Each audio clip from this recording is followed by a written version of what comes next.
Hello everyone. तो हमारी watch list से एक और high growth value fashion company के बारे में डिस्कस करेंगे। कंपनी का नाम है बाजार स्टाइल। तो फर्स्ट लिस्ट कंपनी के क्वार्टर थ्री के रिजल्ट का एनालिसिस करेंगे। देन मैनेजमेंट की तरफ से जो कॉन कॉल हुई है उसके क्या मेजर हाइलाइट्स है वो डिस्कस करेंगे। एंड लास्टली जाने की कोशिश करेंगे कि इस कंपनी के अंदर एज सच किस तरह की डील बनती हुई नजर आ रही है। तो डिस्कशन में आगे बढ़ने से पहले एक बार ये जान लेते हैं कि FY 26 के लिए इस कंपनी के मैनेजमेंट की तरफ से क्या ग्रोथ गाइडेंस था। फर्स्टली बात कर लेते हैं रेवेन्यू ग्रोथ के बारे में। तो मैनेजमेंट ने शुरुआत में गाइडेंस दिया था अराउंड 20 से 25% से रेवेन्यू ग्रोथ करने का। देन क्वार्टर टू के रिजल्ट के बाद में जब इस कंपनी की H1 FY 26 के अंदर ओवरऑल रेवेन्यू ग्रोथ अराउंड 54% से डिलीवर हो गई थी, तो मैनेजमेंट ने अपना रेवेन्यू ग्रोथ का गाइडेंस बढ़ा के लगभग 30% से कर दिया था। बिकॉज इस बार festival season quarter two FY 26 के अंदर स्टार्ट हो गया था, सितंबर के एंड में। एंड जो दुर्गा पूजा वाला फेस्टिवल है जो ईस्ट इंडिया में काफी ज्यादा सेलिब्रेट होता है बंगाल साइड में, जहाँ पे इस कंपनी के मैक्सिमम स्टोर ऑपरेट होते हैं, वो वाला फेस्टिवल सितंबर के एंड में आ गया था, जिसकी वजह से इनका यहाँ पे क्वार्टर टू के अंदर अच्छा खासा सेल्स ग्रोथ डिलीवर होता। उसके बाद में लोगों ने रेवेन्यू ग्रोथ का गाइडेंस बढ़ा के लगभग 30% कर दिया था FY 26 के लिए। बात करें स्टोर एक्सपेंशन के परस्पेक्टिव से, तो FY 25 कंप्लीट होने के बाद में इस कंपनी के अराउंड 215 के आसपास में स्टोर थे। एंड मैनेजमेंट का गाइडेंस था कि FY 26 के अंदर हम लोग अराउंड 40 से 50 के आसपास स्टोर यहाँ पे लॉन्च करेंगे। एंड यदि बात करें एसएसजी के परस्पेक्टिव से, तो मैनेजमेंट का गाइडेंस था कि हमारा एसएसजी अराउंड 6 से 7% के बीच में रहेगा। एंड बात करें पेट मार्जिन के गाइडेंस के परस्पेक्टिव से, तो मैनेजमेंट का गाइडेंस था कि FY 26 के अंदर हमारा पेट मार्जिन यहाँ पे 2 से 3% के बीच में रहेगा। अब एक बार इस कंपनी के जो एक्चुअल रिजल्ट डिलीवर हुए हैं क्वार्टर थ्री के अंदर एंड FY 26 के शुरुआत के 3 क्वार्टर के अंदर, उनको एक बार डिटेल में डिस्कस करते हैं। तो ये इस कंपनी के क्वार्टर थ्री के रिजल्ट्स बात करें रेवेन्यू ग्रोथ के पर्सपेक्टिव से, तो वाई ऑन वाई इस कंपनी का रेवेन्यू यहाँ पे लगभग 13% से ग्रोथ किया है। एंड बात करें प्रॉफिटेबिलिटी के पर्सपेक्टिव से, तो वाई एन वाई इस कंपनी का प्रॉफिट यहाँ पे डी ग्रोथ किया है। तो लास्ट ईयर क्वार्टर थ्री के अंदर इस कंपनी का प्रॉफिट था लगभग 30 करोड़ रुपए के आसपास में, जबकि इस साल क्वार्टर थ्री के अंदर इस कंपनी ने प्रॉफिट रिपोर्ट किया लगभग 19 करोड़ रुपए के आसपास में। इसका मतलब यहाँ पे साफ साफ पता लग रहा है कि क्वार्टर थ्री FY 26 के अंदर इस कंपनी का EBITDA मार्जिन यहाँ पे थोड़ा डेंट हुआ है। एंड मैनेजमेंट ने यहाँ पे क्लियरली बताया है कि फेस्टिव सीजन इस बार क्वार्टर टू के अंदर आ गया था, तो हमारी काफी सारी सेल्स प्रीपोन हो गई थी, जिसकी वजह से क्वार्टर थ्री के अंदर हमारी यहाँ पे अच्छी खासी सेल्स नहीं हो पाई है। एंड यही सबसे बड़ा रीजन है कि हमारी पैट की ग्रोथ यहाँ पे अच्छी खासी देखने को नहीं मिल रही है। एंड यदि बात करें शुरुआत के 3 क्वार्टर के परस्पेक्टिव से, तो इनका रेवेन्यू वाई ऑन वाई 38% से ग्रोथ किया है। एंड बात करें प्रॉफिटेबिलिटी के परस्पेक्टिव से, तो इनका प्रॉफिट यहाँ पे शुरुआत के 3 क्वार्टर के अंदर 73 करोड़ रुपए के आसपास में दिखा रहा है। And Y on Y profit के अंदर 244% से ग्रोथ दिखा रहा है। बट ये वाला नंबर एक्चुअल नंबर नहीं है, बिकॉज इस कंपनी को क्वार्टर टू के अंदर 51 करोड़ रुपीज का यहाँ पे एक्स्ट्रा गेन मिला था, उस इंश्योरेंस का क्लेम आया था, जिसकी वजह से क्वार्टर टू का प्रॉफिट का नंबर इनका काफी सारा इन्फ्लेट हो गया था। तो ये जो 244% का यहाँ पे प्रॉफिट ग्रोथ दिखा रहा है, ये ऐसा कोई एक्चुअल नंबर नहीं है। एंड कंपनी ने यहाँ पे मेंशन किया है कि क्वार्टर थ्री के बाद में इस कंपनी के टोटल 252 स्टोर हो गए हैं। एंड जो मैनेजमेंट का गाइडेंस था कि FY 26 के अंदर 40 से 50 स्टोर ओपन करने का, उसको ये लग रहा है कि इजीली यहाँ पे अचीव कर लेंगे। एंड यदि बात करें सेल्स पर स्क्वायर फीट रेवेन्यू के बारे में, तो लास्ट ईयर क्वार्टर थ्री के अंदर वाला नंबर 826 रुपए पर स्क्वायर फीट था। बट इस साल क्वार्टर थ्री के अंदर घट के कितना हो गया, 700 रुपए के आसपास में हो गया है। मतलब वाई ऑन वाई इस वाले नंबर के अंदर यहाँ पे लगभग 15 से 20% से यहाँ पे डी ग्रोथ हुआ है। एंड यही सबसे बड़ा रीजन है कि इनके बिट्टा मार्जिन यहाँ पे डी ग्रोथ हुए हैं, जिसकी वजह से इनका पैट का ग्रोथ यहाँ पे अच्छा खासा नहीं हुआ है। एंड मैनेजमेंट ने यहाँ पे साफ साफ बताया है कि यहाँ पे फेस्टिव सीजन जब प्रीपोन हो गया था, तो क्वार्टर थ्री के अंदर हमें यहाँ पे वॉल्यूम ग्रोथ देखने को नहीं मिला था, जिसकी वजह से हमारा सेल्स पर स्क्वायर फीट का नंबर यहाँ पे गिरता हुआ दिखाई दे रहा है। ऑल्दो जो दूसरी वैल्यूफेशन कंपनीज हैं जैसे वी2 रिटेल की बात करें, तो उनका पर स्क्वायर फीट सेल्स का नंबर 1000 रुपए से ज्यादा होता है। एंड इस बार भी क्वार्टर थ्री के अंदर उनका पर स्क्वायर फीट सेल्स का नंबर 1000 रुपए से ज्यादा डिलीवर हुआ है। वहां पे ऐसी कोई दिक्कत देखने को नहीं मिल रही है, स्पेसिफिकली बाजार स्टाइल में दिक्कत देखने को मिल रही है। एंड यदि बात करें शुरुआत के 3 क्वार्टर के परस्पेक्टिव से, तो इनका सेल्स पर स्क्वायर फीट नंबर यहाँ पे इंप्रूव होता हुआ दिखाई दे रहा है। लास्ट ईयर FY 25 के शुरुआत के 3 क्वार्टर के अंदर इनका सेल्स पर स्क्वायर फीट का नंबर था 737 रुपए का। एंड FY 26 के शुरुआत के 3 क्वार्टर में इनका सेल्स पर स्क्वायर फीट का नंबर है 743 रुपए का। मतलब वाई ऑन वाई यहाँ पे लगभग 1% से सेल्स पर स्क्वायर फीट के नंबर में इंप्रूवमेंट देखने को मिल रहा है। जबकि जो वी2 रिटेल है जो इस इंडस्ट्री के अंदर सबसे हाईएस्ट रेट से ग्रोथ कर रहा है, उसका सेल्स पर स्क्वायर फीट का नंबर हमेशा 1000 रुपए के ऊपर रहता है। एंड यही सबसे बड़ा रीजन है कि वी2 रिटेल ज्यादा से ज्यादा रेट से यहाँ पर स्टोर एक्सपेंशन कर रहा है एंड यहाँ पे अच्छा खासा अपना रेवेन्यू ग्रोथ डिलीवर कर पा रहा है। ऑल्दो जो बाकी के पैरामीटर्स हैं लाइक इन्वेंट्री डेज की बात करें, वहां पे इंप्रूवमेंट देखने को दिखाई मिल रहा है। FY 25 के शुरुआत के 3 क्वार्टर के अंदर इन्वेंट्री डेज इनका लगभग 111 दिन के आसपास में था। एंड इस बार FY 26 के अंदर ये वाला घट के 102 दिन के आसपास में आ गया, मतलब इस वाले मेट्रिक के अंदर यहाँ पे इंप्रूवमेंट देखने को मिल रहा है। एंड बात करें एवरेज ट्रांजेक्शन वैल्यू के बारे में, तो वाई एन वाई इनका एवरेज ट्रांजेक्शन वैल्यू भी यहाँ पे घटता हुआ दिखाई दे रहा है। मतलब FY 25 के शुरुआत के 3 क्वार्टर के अंदर इनका एवरेज ट्रांजैक्शन वैल्यू 998 रुपए के आसपास में था। एंड इस साल घट के FY26 की शुरुआत के 3 क्वार्टर में घट के कितना हो गया, 969 रुपए के आसपास में। एंड जब मैनेजमेंट से यहाँ पे क्रॉस क्वेश्चन किया गया कि आपका एवरेज ट्रांजैक्शन वैल्यू यहाँ पे डिक्रीज क्यों हुआ है, तो मैनेजमेंट का ये कहना था कि जो ईद का फेस्टिवल था वो Q4 FY25 के अंदर शिफ्ट हो गया था, जबकि यूजुअली वो Q1 FY26 के अंदर आना चाहिए था, जिसकी वजह से हमारा एवरेज ट्रांजैक्शन वैल्यू शुरुआत के 3 क्वार्टर के अंदर यहाँ पे डिक्रीज होता हुआ दिखाई दे रहा है। अब बात कर लेते हैं इस कंपनी के सेल्स मिक्स के बारे में। तो इस कंपनी के टोटल रेवेन्यू के अंदर 87% रेवेन्यू अपीयरेंस वाले सेगमेंट से आता है, एंड जो बाकी का 13% का रेवेन्यू यहाँ पे जनरल मर्चेंडाइज वाले सेगमेंट से आता है। एंड यदि अपीयरल वाले सेगमेंट की बात करें तो उसके अंदर लगभग 41% रेवेन्यू यहाँ पे मेंस वाले कैटेगरी से आता है, 30% रेवेन्यू यहाँ पे वुमेन्स वाली कैटेगरी से आता है, एंड लगभग 29% रेवेन्यू यहाँ पे किड्स वाली कैटेगरी से आता है।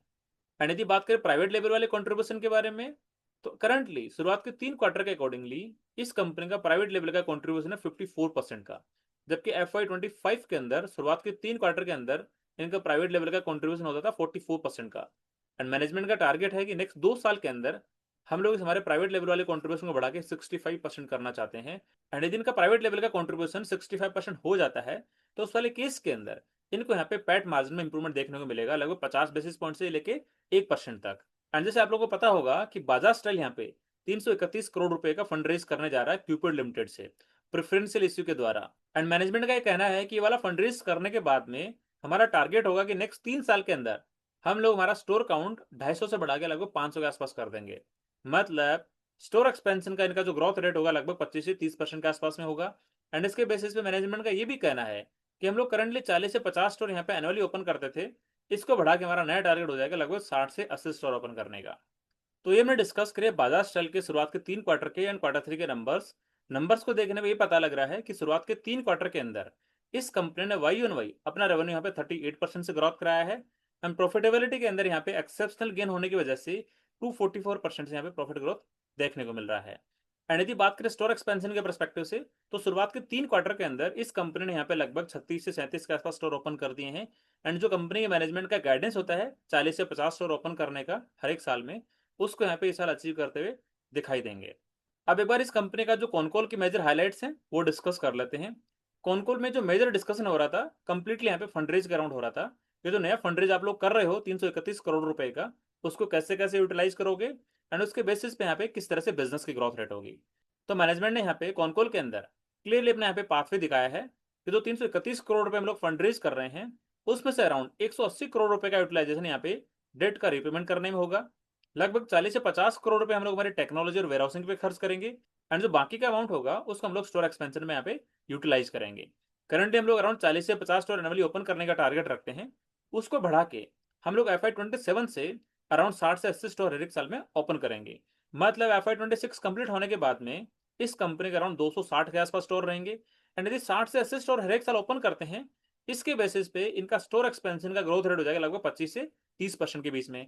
एंड साथ में यदि स्टोर एक्सपेंशन के अंदर जो इस कंपनी का SSG होता है लगभग 5 से 6% के आसपास में, यदि उसको ऐड करते हैं, तो ओवरऑल इस कंपनी का रेवेन्यू ग्रोथ यहाँ पे FY27 से नेक्स्ट 3 साल के लिए अराउंड 30% के आसपास में हो सकता है।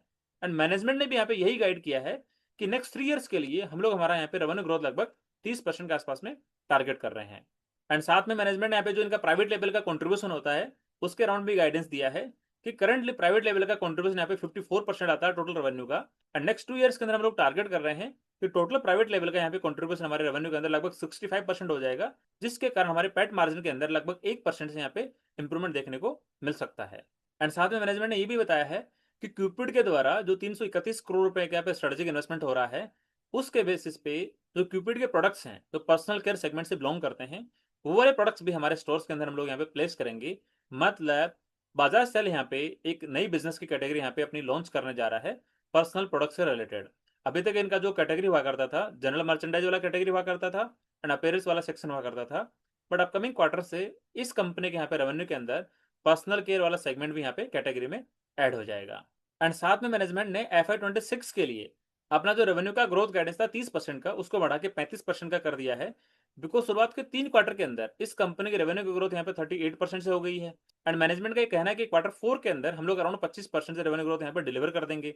इसका मतलब ओवरऑल हमारी FY26 के अंदर रेवेन्यू ग्रोथ डिलीवर हो सकती है लगभग 35% के आसपास में।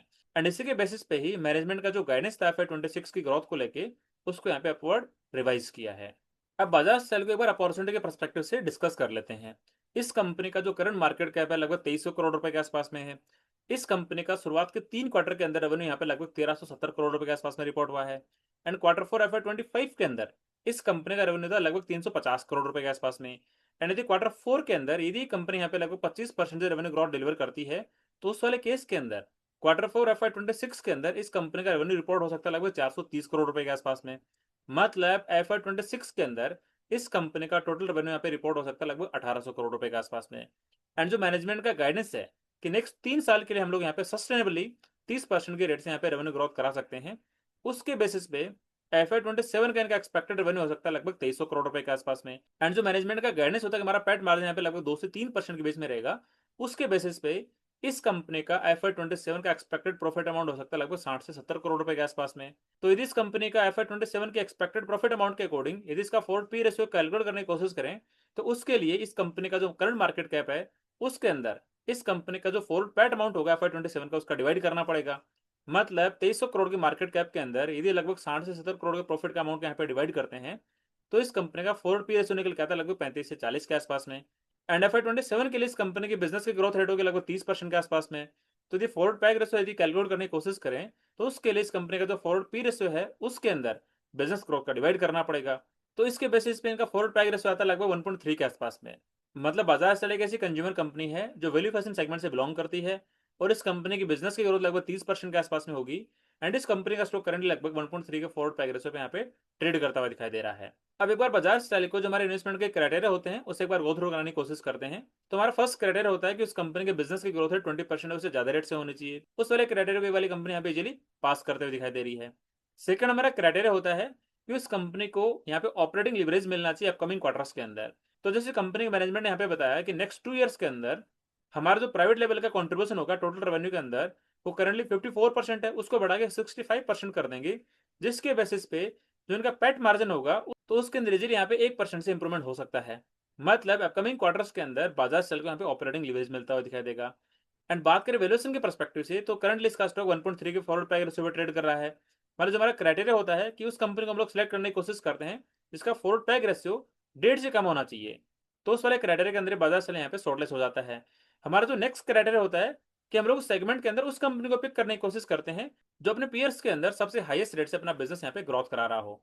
तो वैल्यू फैशन सेगमेंट के अंदर बाजार सेल यहाँ पे नंबर 1 पे नहीं आता है, बिकॉज वी2 रिटेल एक ऐसी कंपनी है जो अपने रेवेन्यू को यहाँ पे कंसिस्टेंटली लगभग 50 से 60% से ग्रोथ कराता है।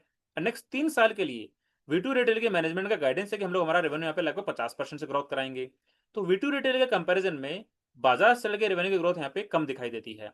एंड वी2 रिटेल के स्टॉक का जो फॉरवर्ड पैक रेशियो निकल के आता है लगभग 0.8 के आसपास में निकल के आता है। तो वैल्यूएशन के पर्सपेक्टिव से भी वी2 रिटेल के कंपैरिजन में बाजार सेल यहाँ पे थोड़ा फीका पड़ जाता है। तो मैं तो इन समरी ये कहना चाहता हूँ कि बाजार सेल यहाँ पे ठीक ठाक कंपनी है, बट वैल्यू फैशन सेगमेंट के अंदर यहाँ पे ये नंबर 1 प्लेयर नहीं है, सबसे हाईएस्ट रेट से ग्रोथ नहीं कर रहा है। हाँ, ये बोल सकते हैं कि वैल्यू फैशन सेगमेंट के अंदर बाजार सेल यहाँ पे नंबर 2 का प्लेयर बनता हुआ दिखाई दे रहा है।